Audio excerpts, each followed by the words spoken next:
Oi, gente, lembrando que eu faço live de segunda a sexta-feira na Twitch, então pesquisa lá, react_do_Lucas, que você vai achar meu perfil, me segue lá e me acompanha de segunda a sexta-feira, das 6 horas até as 9h30 da noite, beleza? Valeu! Oi, gente, e aí, como vocês estão? Tranquilos? Aqui quem fala é o Lucas e bota mais um react no canal. Dessa vez a gente vai estar conferindo mais um vídeo do nosso querido Psicologia dos Animes, Chrollo Lucilfer, né? Entre a psicopatia e a crise de identidade, psicologia Hunter vs Hunter. Esse personagem, pra mim, é um dos mais misteriosos de Hunter vs Hunter, porque a gente não entende realmente qual é o real objetivo dele. Ele tem uma habilidade mega apelã, que ele meio que consegue roubar a habilidade das outras pessoas. E tipo, tem todo um mistério em volta do passado dele. É contado um pouquinho da história, mas é difícil saber o que realmente ele pensa, quais são os seus verdadeiros objetivos. Então, bota conferir com o nosso querido Psicologia dos Animes preparou. Lembrando que se você já é inscrito no canal, por favor, deixa aquele likezão insano no vídeo. E se você ainda não é inscrito, seja muito bem-vindo. Inscreva-se, ative todas as notificações e receba vídeo todos os dias, beleza? Então, go! Preparadas, senhoritas e senhores? Então, bora conferir Chrollo Lucilfer, entre a psicopatia e a crise de identidade, psicologia Hunter vs Hunter. Normalmente não percebemos a coisa que está definindo nossa identidade até que essa coisa seja tirada. Psicologia dos Animes, episódio 93. Psicólogo, e esse canal me ajuda na criação do meu senso de identidade. Olha a responsabilidade de vocês. Hoje vamos refletir sobre o líder da Ryodan, Chrollo Lucilfer. Tem esse anime do mangá. Vamos lá. Um vilão que não busca a dominação do mundo, mas apenas descobrir sua própria identidade. Chrollo nasceu na cidade de Meteoro, um caos total. Um dos piores locais, se não o pior local pra se viver no universo de Hunter x Hunter. Mas aí esse senhor conseguiu mesmo assim criar uma organização criminosa chamada Ryodan, a Tribo Fantasma. Mas não sabemos o real objetivo dele com isso. Não dá pra saber. O que vemos nele é alguém com uma personalidade extremamente calma, que não se importa muito com sua própria vida. Pensa só, essa calma dele se contrasta com a das outras pessoas da trupe, que têm personalidades variadas, e consequentemente eles respeitam ele absurdamente. Essa calma, a forma dele se vestir, parece que tudo no Chrollo é um mistério por si só. Ele parece não ter piedade, mas em compensação tem muita estima pelos seus companheiros de grupo. Ele não liga muito para os humanos, mas com o grupo de humanos ele liga. Os símbolos que ele carrega no corpo mostram várias informações, mas a personalidade dele não se mostra tão facilmente assim. Quando vemos uma pessoa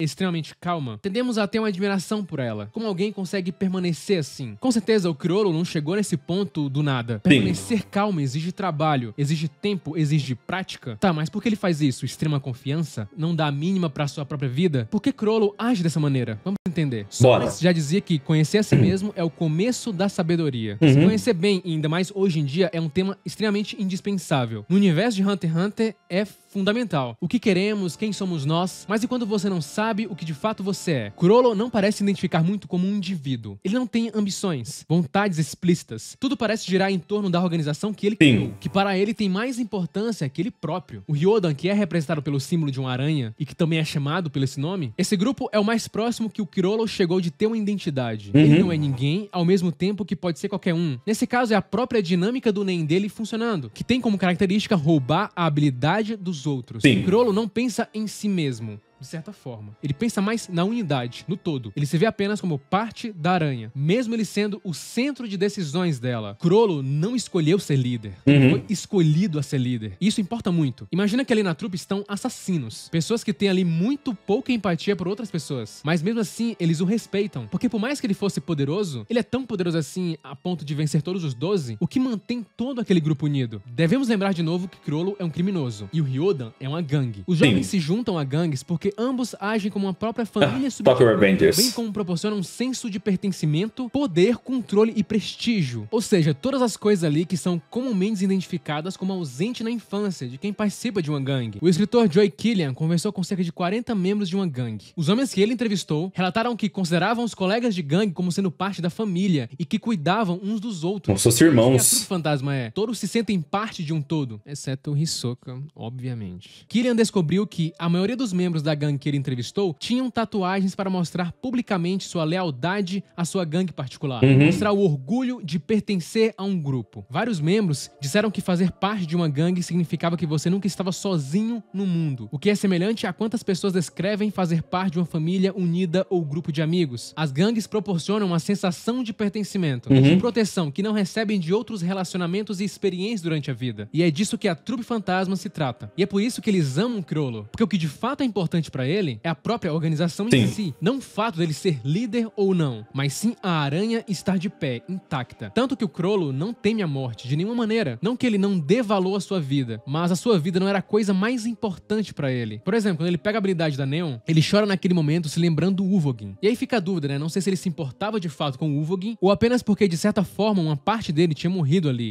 Que cada um ali é parte do todo que é a aranha. Formação de grupos criam esse senso de pertencimento. E esse poderia ser o grande fator de todos ali estarem unidos, apesar da personalidade de cada um ser bem diferente. Porque apesar de todos serem diferentes um do outro, eles tinham algo em comum. Eles foram ali criados em um local insalubre e caótico. O contexto deles é semelhante e compartilhado entre cada um. E a imagem do Chrollo é um de tudo isso. Um estudo recente publicado na Nature mostrou que experiências negativas compartilhadas são um mecanismo poderoso para promover comportamentos pró-sociais, que sob certas condições podem ser extremamente caros para os indivíduos em causa. Sob tais condições, ter um futuro evolutivo compartilhado é provavelmente um fator mais decisivo no auto-sacrifício do que a ancestralidade compartilhada. No caso do Ryodan, é como se a dor unissem eles. Estar no grupo significava que eles não estavam sozinhos. Pertencimento significa aceitação em um grupo ou parte dele. E esse senso de pertencimento é uma necessidade humana, assim como a necessidade de comida e abrigo. Sentir que você pertence é o mais importante para ver valor na vida e ajuda a lidar com emoções intensamente dolorosas. O senso de pertencer a algo pode até aliviar as dores do Chrollo quando criança e deu um significado, mesmo que ainda vemos um vazio nele. Por isso que dá pra entender o tanto que ele valoriza esse grupo mais do que ele. Ao pertencer a um grupo, podemos sentir como se fôssemos parte de algo maior e mais importante do que nós mesmos. Só que focar apenas num grupo causa uma espécie de crise de identidade no Chrollo, que ainda não sabe direito dizer o que ele é, o que ele quer. Quando o Gon pergunta a ele por que você mata as pessoas na qual você não tem relação alguma, ele pensa e fala: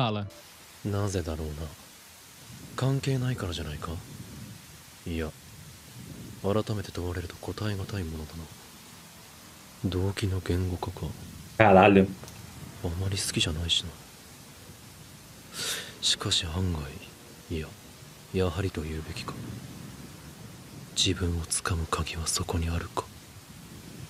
Chrollo não sabe o que de fato ele é. É como se ele fosse uma mistura de várias vontades. Justamente pelo fato dele não se considerar alguém único, com vontades. Não tem como descobrir a motivação dele, porque nem mesmo ele sabe qual é. A psicóloga social Naomi Eisenberg conduziu um estudo que mostrou que ser lembrado de suas conexões sociais ativa circuitos básicos relacionados à recompensa, como o córtex pré-frontal ventromedial e o cingulado posterior. A ativação dessas regiões cerebrais causa a liberação de neuropeptídeos, que vão reduzir o estresse, como opioides e ocitocina, que impulsionam o sistema imunológico. Conexões ajudam no seu bem-estar. E para o Chrollo, proporciona um conforto. Ajuda ele nesse desconforto que ele tem por não saber quem ele é. E isso pode ter contribuído a ele ter um controle sobre o seu próprio medo. O medo é tudo sobre o quão ameaçado nos sentimos. Medo, ou a falta dele, é um dos grandes pontos da personalidade do Chrollo. O Melody percebeu que ele não sentia nem um pouco, mesmo quando ele estava nas mãos do Kurapika. A pesquisadora Vanessa Loboe e seus colegas mostraram que, em grande parte, o nosso medo é aprendido. Isso significa que a maioria dos nossos medos são aprendidos ao longo da vida. Podemos dizer que o Chrollo não aprendeu meio que a ter esse sentimento de medo, confirmado pelo tanto que ele não teme perder sua própria vida. Afinal, alguém vai substituir ele, e o mais importante é manter a aranha de pé. Alguns medos podem ser aprendidos pelo condicionamento, ou por ter uma experiência negativa com algo. Se você tem medo de cachorro, pode ser que você tenha sido atacado por um cachorro atrás, ou medo de gatos porque algum te arranhou. Só que a gente também pode aprender por observação, ver alguém passando por uma situação de medo, ou desenvolver medo porque alguém alertou você de algum animal, quando acontece quando nossa mãe nos alerta e conta as histórias de gatos e cachorros que pegaram alguém. Não nascemos com uma voz pequena chamada medo em nossos cérebros, que liga e desliga em resposta a certas coisas ou em certas épocas do ano. As emoções são muito mais complicadas que isso. Nossos corpos estão constantemente respondendo às mudanças no ambiente, e então temos que pensar e interpretar essa resposta com base no que está acontecendo no mundo ao nosso redor e no que aconteceu em nosso passado. Ou seja, pode ser que uma hora o Chrollo veja sentido na sua vida, comece a ter um propósito mais individual e com isso passa a ter medo. Pode ser. Por ter vivido em um ambiente onde a morte sempre esteve esteve presente, pode ter uma resposta ao medo de forma bem menos estimulante. Imagina, por exemplo, que você entra em um parque temático de Halloween. Ou seja, lá vão ter situações de susto. Você antecipa uma ameaça de algo que pode aparecer, sabendo que ela não é de fato ameaçadora. Ou seja, você rapidamente está renomeando uma experiência para o seu cérebro. Agora, se você estivesse andando em um beco escuro à noite e um estranho começa a persegui-lo, aí azedou. os emocionais e de pensamento do cérebro estariam de acordo que a situação é de risco. E ele te mostraria que aquilo é perigoso. Isso ocorre porque o hipocampo e o córtex frontal processam informações contextuais e as vias inibitórias amortecem a resposta de medo na amígdala. Basicamente, nossos circuitos cerebrais pensantes tranquilizam nossas áreas emocionais de que estamos de fato bem. Embora cada um desses fatores, contexto, distração, aprendizado social, tenha potencial para influenciar como nós experimentamos o medo, o que de fato vai conectar todos eles é o nosso senso de controle. E aí chegamos na raiz da situação do Crollo. Quando somos capazes de reconhecer o que é e o que não é uma ameaça real, rotular novamente uma experiência e aproveitar a emoção daquele momento, quando conseguimos fazer isso, estamos finalmente em um lugar onde nos sentimos no controle. Isso acontece no Crollo de uma forma meio que distorcida, mas acontece. Para o Crollo, uma experiência que retira a vida dele não é uma ameaça real, pelo simples fato de que para ele não afeta o contexto geral dele. Para ele, o que mais importa é a sobrevivência da aranha. E o cérebro dele reage à situação como se ele não precisasse temer. Essa percepção de controle é vital para como experimentamos e respondemos ao medo. Quando superamos a corrida inicial de lutar ou fugir, muitas vezes ficamos satisfeitos, seguros de nossa segurança e mais confiantes em nossa capacidade de enfrentar as coisas que inicialmente nos assustaram. Por exemplo, uma pessoa extremamente ansiosa, ela pode enxergar qualquer situação como sendo ameaçadora. Só que aí entra outro fator também, talvez genético, que poderia causar a inibição do medo Crollo, que são seus traços de personalidade antissocial. Caralho. As psicólogas Caroline Moult e Angela Nickerson trouxeram a hipótese de que o baixo medo em pessoas que têm traços de psicopatia sugere que os psicopatas têm um déficit central de processamento de medo que é expresso por um baixo nível de experiência subjetiva do medo e um impacto reduzido de estímulos aversivos nos centros emocionais do cérebro. Isso se traduz em uma falha em corrigir ações disfuncionais, evitar situações provocadoras de medo ou aprender sobre o medo. Marshall, em um estudo de 2011, observou que os participantes com traços de psicopatia relataram experimentar medo com menos frequência e menos forças que os seus pares que não possuíam esses traços. Caralho, que bizarro, velho. Entre resposta do medo e psicopatia. E eu vou trazer um vídeo de outro personagem. Crollo mostra que o ambiente e os grupos influenciam muito na descoberta de quem somos de verdade. Assim também como fazer uma viagem por dentro. Quer que eu traga um vídeo sobre o Johan? Você não faz Comenta aí. viagem, uma porta gigantesca para o sentimento de vazio vai estar aberta. E é isso que perturba o Crollo, e é isso que pode estar te perturbando. Afinal, como dizia o famoso teórico da identidade Erik Erikson, na selva social da existência humana, não há um sentimento de estar vivo sem um senso de identidade. Curta, se inscreva e compartilhe. É apenas o começo. Top! Que complexo, né, esse personagem do nosso querido Crollo aí do universo de Hunter vs Hunter. Achei bem da hora a análise do nosso querido Psicologia dos Animes aí, porque, tipo, é um personagem que parece que ele não tem um objetivo, parece que nem ele mesmo sabe quem ele é. Mas o que importa pra ele é a organização, a aranha. Isso ele quer que se mantenha porque eu acho que na concepção dele de pessoa, ele acredita que seja importante pro mundo. Só que, da mesma forma que ele acha que a aranha é importante, ele não acha que a própria vida dele seja importante. Porque quando ele é capturado pelo Kurapika, ele deixa muitas vezes muito claro que ele não se importa em morrer. Que ele não se importa porque a aranha vai continuar e ele, em teoria, né, seria uma peça substituída por qualquer outro. Qualquer outra pessoa poderia substituir o seu lugar de liderança. Então, é um personagem complexo, porque o porquê que ele não se importa tanto com a sua própria vida, mas ele se importa com a vida dos seus companheiros? Por que ele coloca os possíveis, né, objetivos da aranha acima de qualquer objetivo dele próprio? É muito difícil saber o que ele quer, quais são os objetivos dele. Até porque eu acho que ele próprio ainda não sabe o que realmente ele quer construir, tanto quanto como pessoa, tanto quanto como organização. E é engraçado que as outras pessoas o seguem, mesmo ele sendo dessa forma. Porque eu acho que elas veem nele algo, tipo, um cara mais calmo, um cara mais centrado, que pode direcionar aquele grupo, né, de pessoas para um caminho, mesmo sem eles saberem qual é esse caminho. Porque, por exemplo, tendo de exemplo aí, sei lá, a Katsuki, a gente tinha um líder ali, que em teoria é do Pain, e eles tinham um objetivo claro, eles queriam reunir as bijus para que eles pudessem mudar o mundo, trazer paz e tal. Só que ali fica bem nebuloso, né, o que a trupe da aranha quer, o que eles querem construir realmente de fato, qual é o objetivo claro, é difícil saber.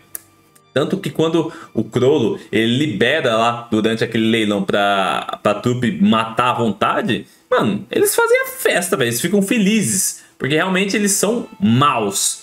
Só que, tipo, qual é o objetivo, mano? O porquê o Chrollo fez aquilo? Tipo, eu sei o porquê, tá? Mas assim, o porquê de uma maneira geral, o que ele tá buscando, qual é o seu objetivo, tanto como organização quanto como pessoa.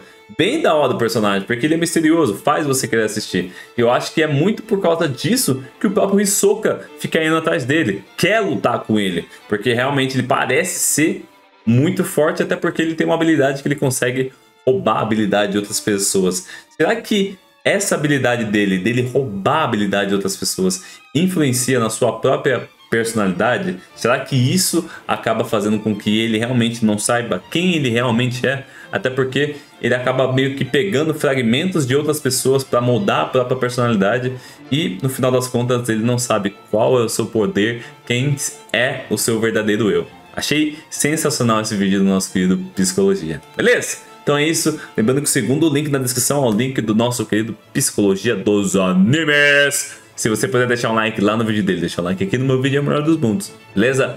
Então é isso. Eu agradeço, muito obrigado, valeu, falou e até o próximo vídeo. Yo!